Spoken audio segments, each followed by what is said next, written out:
서버는 서버에 존재하는 자원을 HTTP 요청을 분석을 해서 요청한 쪽에다가 서버에 있는 자원을 제공하는 역할을 하고요. 딱 그 역할만 합니다. 그리고 이제 프로그래밍에 관한 처리는 할 수가 없어요.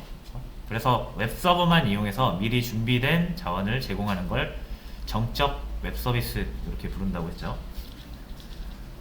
자, 근데 여러분이 사용하시는 로그인 기능이라든지 검색 기능이라든지 일단 DB를 사용하는 모든 기능과 그리고 웹페이지를 좀 더 현란하게 만들어주는 그런 기술들은 다 정적인 웹서비스로는 할 수가 없는 것들이에요.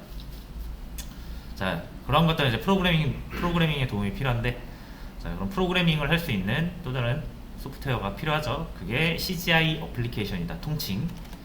그런 것들을 CGI 어플리케이션이라고 하고, CGI 어플리케이션에는 다양한 기술들이 있습니다. 그 중에서 저희는 자바 진영에서 많이 사용하는 서블릿이라는 기술을 사용을 하고요. 그럼 자바의 어떤 프로그래밍 부분을 얻을 수 있겠죠. 자, 그렇게 해서 자바로 프로그래밍 처리를 하다가 필요하면은 JDBC를 이용해서 DBMS DB를 접근해서 데이터를 가져오기도 하고요. 이런 큰 흐름이 있다 정도로 얘기를 했고요. 자, 그럼 이 CGI 어플리케이션 서블릿이라는 것은 우리가 설치를 해줘야 되는데 다행히도 톰캣이 웹서버와 CGI 둘 다 내포하고 있다. 두 역할 다 할 수 있다 그랬죠?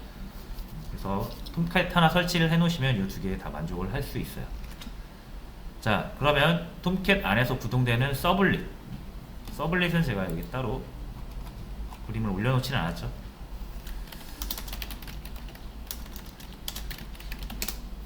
이런 그림으로 그 큰 그림을 항상 머릿속에 기억을 해두시는 게 좋습니다. 자, 그러면은 이제 우리는 서버 사이드 컴퓨터만 또 이제 생각을 해보는 거죠.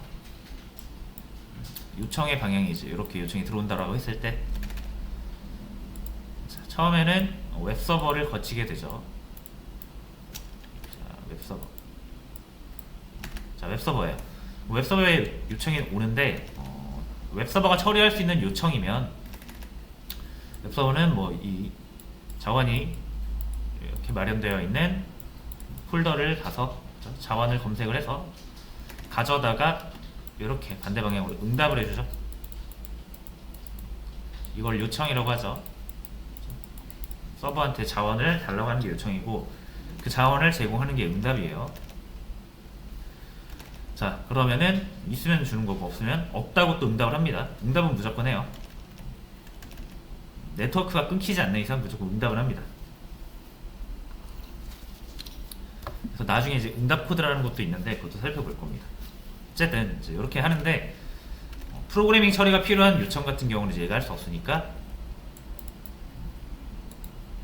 서블릿이라는, 더 정확히는 서블릿 관리자라고도 하고요. 서블릿 컨테이너 이렇게 부르기도 합니다.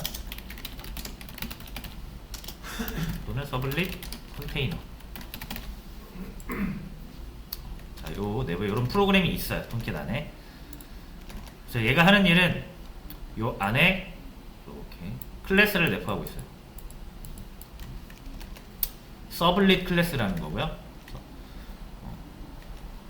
자, 여러분들은 이 서블릿 클래스를 상속받아서 여러분들이 만들 수 있는 클래스들이 또 따로 있겠죠. 여러분이 만든 클래스는 여기 있다고 가정을 해보겠습니다. 여러 개 만들 수 있죠. 자, 그 중에 요거를 상속받아가지고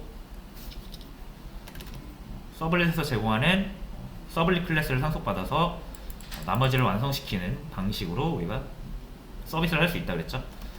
그래서 여기서 작성한 내용이 서비스 된다라고 생각하시면 되고요. 그래서 요청이 서블릿 요청으로 들어왔을 때 만약 서블릿이 이렇게 1번, 2번, 3번 이렇게 여러 개 있을 수 있거든요. 그럼 선택을 할 수 있어야 되니까 우리가 여기서 서블릿 URL이라는 걸 사용하죠.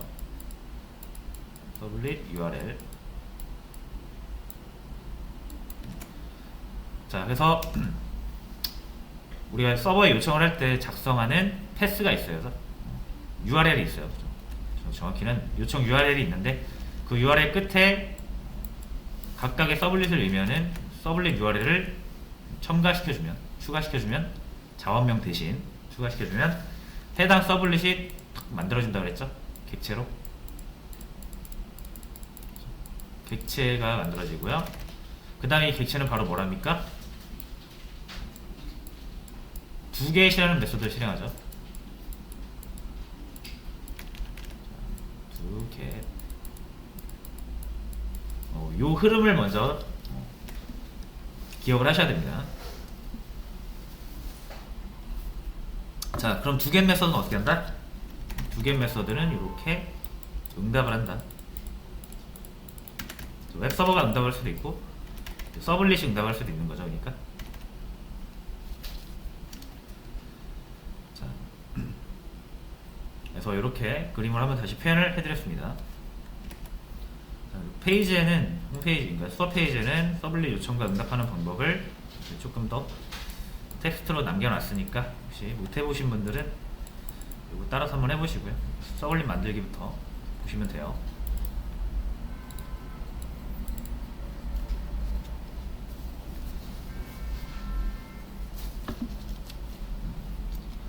자, 그리고 요 밑에 뭐 6번부터는 우리가 공부하지 않은 내용들인데 오늘 할 겁니다.